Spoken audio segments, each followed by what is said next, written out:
So I told my family, hey, I'm releasing a new phone model called the Brax 3. It's a privacy phone. Check out our project. And then I passed the link to the Indiegogo site. My brother-in-law immediately responded and said, Rob, what can it do for regular smartphone users? Who's the target market for this? My other brother then chimed in, target market, those hiding from government, CIA, KGB, secret organizations, anti-government, secret agents, people who have threats, etc. And I quickly responded that this is absolutely not the target market. This immediately highlighted to me that I need to explain this in very simple terms. Some of you instinctively understand what a privacy phone is for, as it is obvious in the description of the product with the word privacy. It is not called secure phone for a reason. But to many it's not obvious because it actually highlights a different worldview that I and my followers have versus the normie crowd. Yes, I admit that I see the matrix. I am red-pilled. The bulk of the population is very happy to be on Facebook and Instagram, which really includes all my siblings. They carry along with life with no alarm. I, on the other hand, am continuously sounding the alarm that there's something wrong, and the mobile phone is the main instrument to me of concern. There's something wrong with your normal phone. If you want to learn what this alarm is all about, stay right there.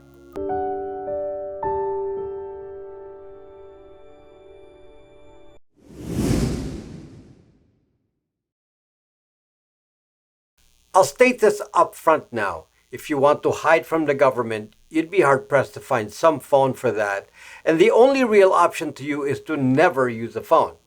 The reality is that with the current technology, there's no escape from an advanced government if you're some government target.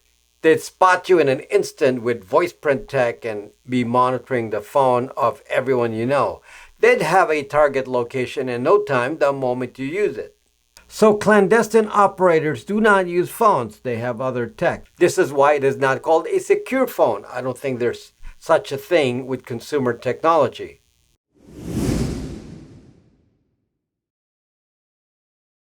The danger to phones apply to regular consumers. There's very advanced tech in each phone that basically already executes the requirements of Big Brother as described in the book 1984. In fact, exceeds it. Instinctively, some of you already understand this, and I don't need to explain further, but a large number of you have been tricked into ignoring privacy issues and protecting your personal data in order to get free services.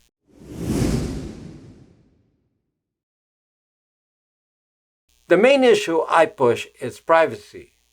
Privacy. We close our doors and windows, talk silently so others cannot hear, never discuss anything about other people that others can hear, keep some information only inside the doors of our homes.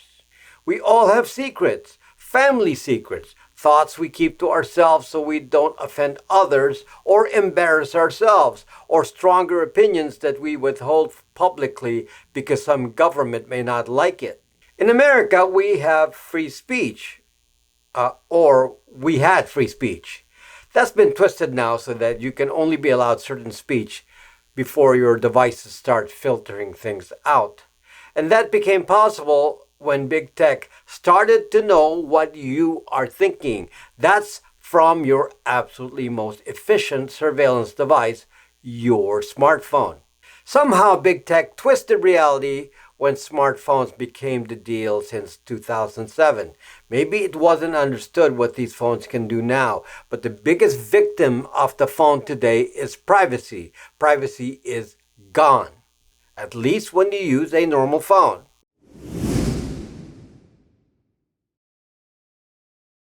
I have multiple videos discussing the technical details that explain how phones work, so this is not some conspiracy theory discussion.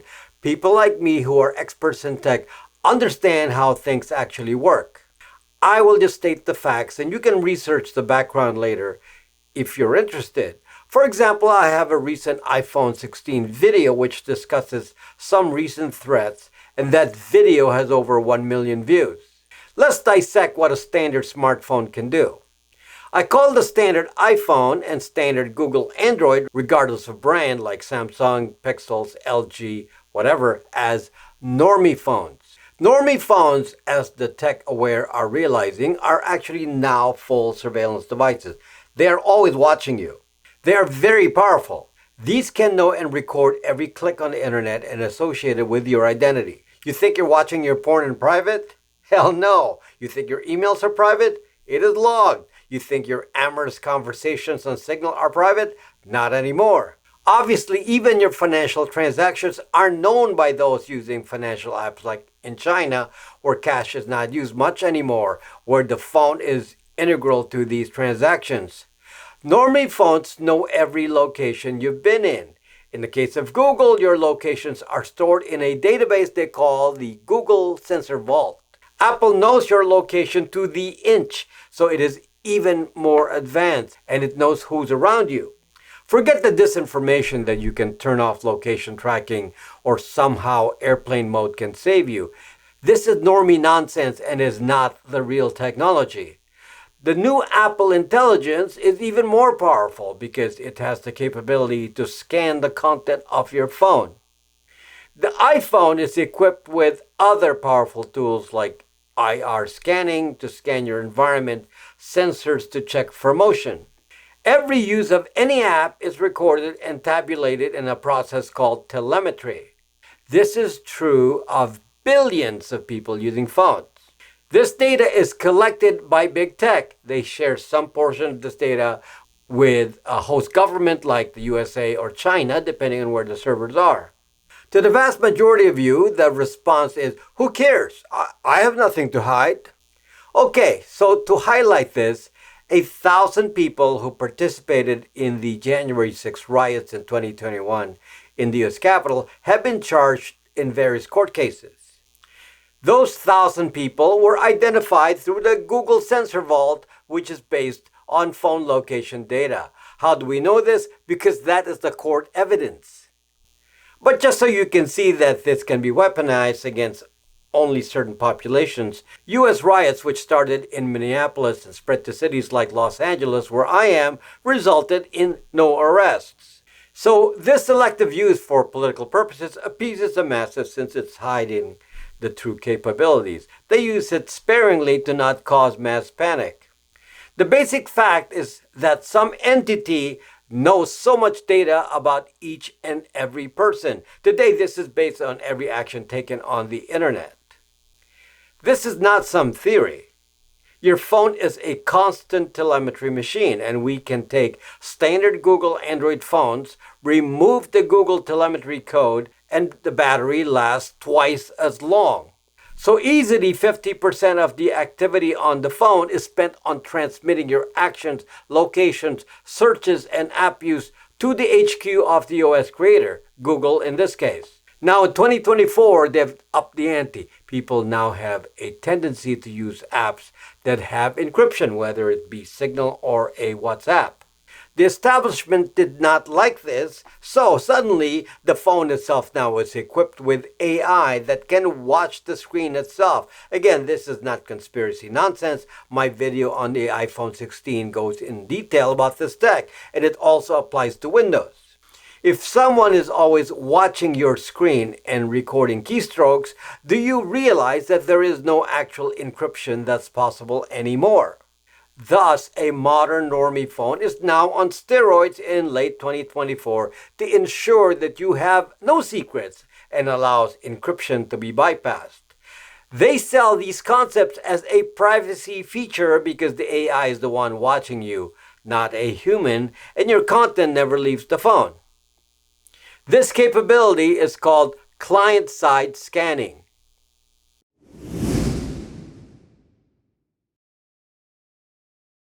The typical blue-pilled normie never asked themselves, why is this? What is the excuse for devices that have turned into full surveillance machines? And have no doubt that they have to conform to governments as well. For example, Apple has servers in China. This allows the CCP access to any information on its citizens.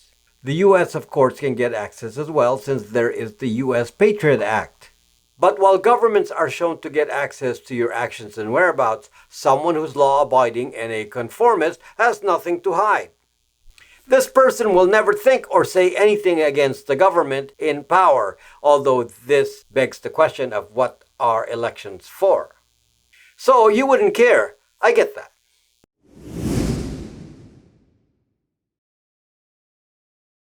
But the average person never wondered why they lost the right given them by the U.S. Fourth Amendment prohibiting unreasonable search and seizure. In this case, it applies to your personal information.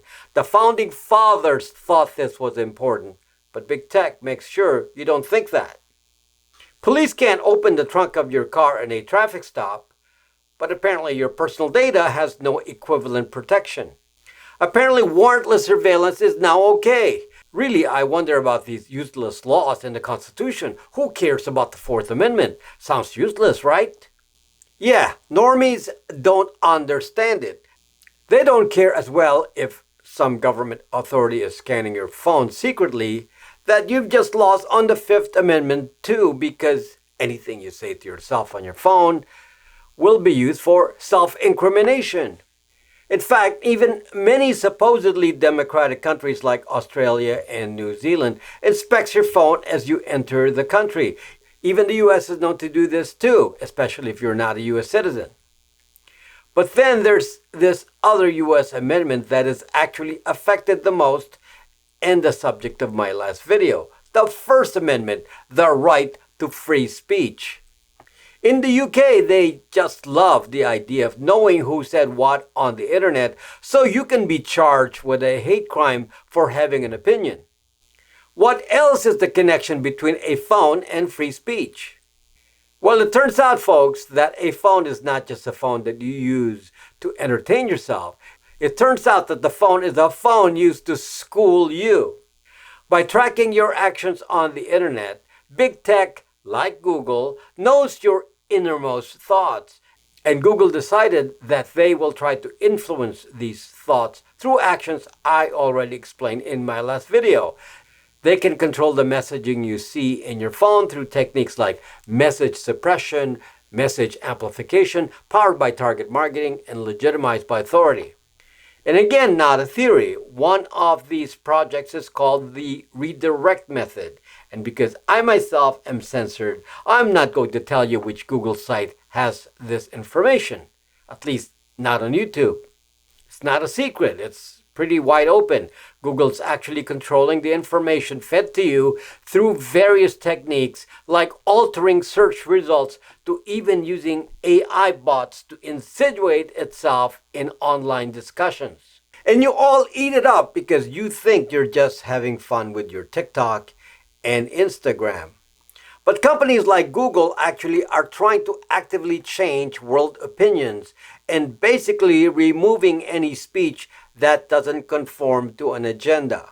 I've already lost some of you because you think there are more important matters in your life, so this is just a distraction. So you can go back to your Instagram and TikTok. But some of you wonder what I'm talking about and how this could possibly be happening without anyone else saying anything. Why only me?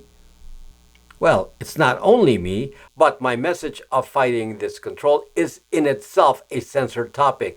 Control of free speech doesn't have to be overt censorship. It can be the sidelining of my arguments, so you think it is unimportant.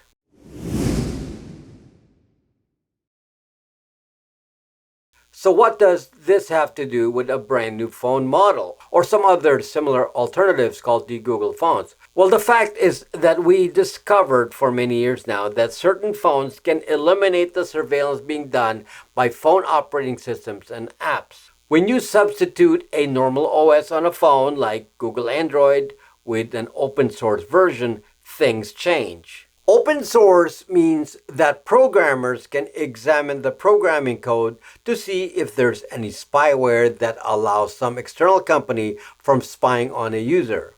And that's really the trick. We found that if the only OS used is one that is open source, then there is no connection between the phone and the original HQ of the device.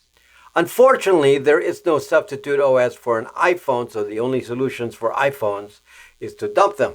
Suddenly the phone you bought that is not really yours, since it keeps reporting to HQ, is finally actually yours. and no one else's.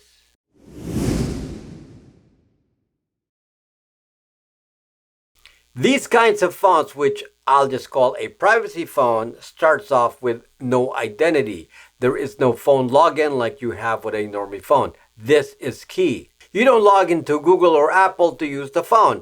Thus, when you connect to the internet, they lose that identifier that actually can track every click you make anywhere. These phones also remove any telemetry app that are constantly talking to Apple or Google. There is no location tracking sent externally. If you had this kind of phone and you were at the Capitol on January 6, absent some photo of you, your data would not show up in the Google Sensor Vault or in the Apple version of it. Google or Apple would have no record of your internet searches or internet actions, which can then be used to target you. You are basically anonymous when using a privacy phone. Google then cannot alter your internet experience to prevent you from seeing content you want to see. Apple cannot scan your photos or documents on your phone to see if you conform to a government. No AI can watch your screen and kill any end-to-end encryption by recording keystrokes or taking screenshots of your interactions. In other words, you have an assurance that what you do with your phone will remain private. This is all legal. There is no law that prevents you from using this kind of device. This also means that it gives you freedom to speak because you know no one is recording what you say and using it to profile you. I know that the majority of people are conformists, so this is not important to you. But the reality is that society has been turned around in the last decade to new concepts that have not existed before. We're letting an establishment of intellectual elites dictate a worldview because we are not really allowed to have an unfiltered and accurate view of the world. I don't know about you folks. I don't actually need any Big Brother kind of environment to even want privacy phones. It's just instinct to me. My data is for me, not for someone else to collect. I will decide for myself if you deserve to know anything about me. I will not give it to you without a valid reason. And for that reason, I understand that a privacy phone is the only solution. Currently, the only phones that I would accept as privacy phones are those based on open source AOSP, Android Open Source Project, and there are many variants of that, and Linux, such as Ubuntu Touch. And of course, we ourselves are releasing our second iteration of our Brax phone called Brax 3. If you're interested in that, we have a link to the project in the description. It's on Indiegogo. Now, if you're not in our target market, carry on. Maybe someday you will understand the importance of this, hopefully before it is too late.